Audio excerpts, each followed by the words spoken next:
بسم اللہ الرحمن الرحیم۔ السلام علیکم سامعین محترم، جب مؤذن آذان دے رہا ہوتا ہے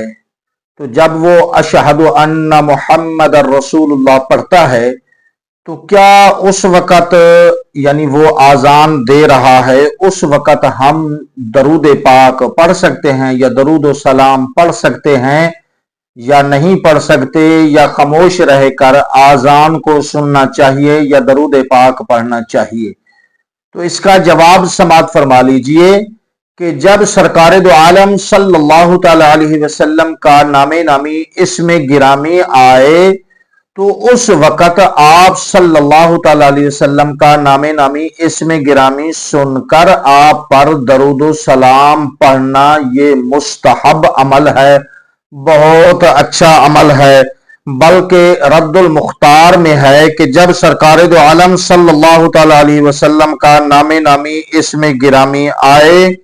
تو پہلی بار جب مؤذن پڑھے اشہد ان محمد الرسول اللہ تو اس وقت کلمہ والی انگلی یعنی پہلی شہادت والی انگلی جس کو کہتے ہیں اس کو چوم کر اپنی آنکھوں پر رکھ کر صلی اللہ علیہ یا رسول اللہ پڑھنا چاہیے، اور جب دوسری مرتبہ مؤذن اشہد ان محمد الرسول اللہ کہے تو اس وقت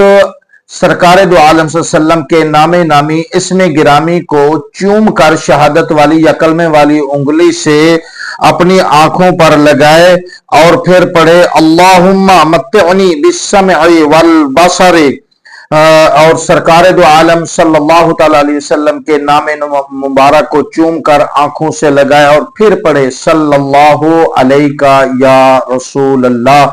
تو اسی طرح دیگر کتب فقہ میں بھی موجود ہے یہ مسئلہ کہ سرکار دو عالم صلی اللہ تعالی علیہ وسلم کے نام نامی اسم گرامی کو جب سنا جائے تو آپ صلی اللہ علیہ وسلم کی ذات پر درود سلام پڑھنا چاہیے۔ اللہ تعالیٰ سمجھ کی توفیق عطا فرمائے، آمین۔